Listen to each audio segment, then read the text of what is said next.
مذہبی امور کمیٹی آل پاکستان میمن فیڈریشن کی جانب سے میمن برادری کے بچوں کے لیے مقابلہ حسن قرات اور مقابلہ نعت کا پروگرام منعقد کیا گیا۔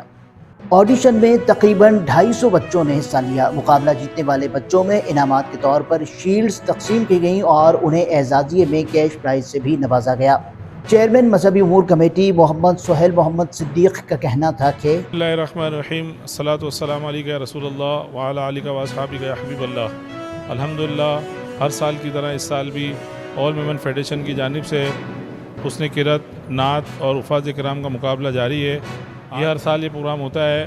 اس پروگرام میں فرسٹ سیکنڈ پوزیشن کے بچے آتے ہیں، فرسٹ سیکنڈ تھرڈ پوزیشن آتے ہیں۔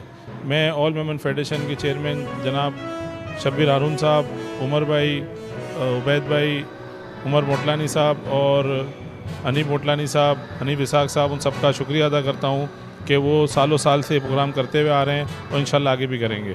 پروگرام میں غلام ہاشم نورانی، محمد حنیف اسحاق، نوید سمانہ، سلیم انور دانا، محمد امین، حاجی حسین درزی نے اعزازی مہمان کے طور پر شرکت کی۔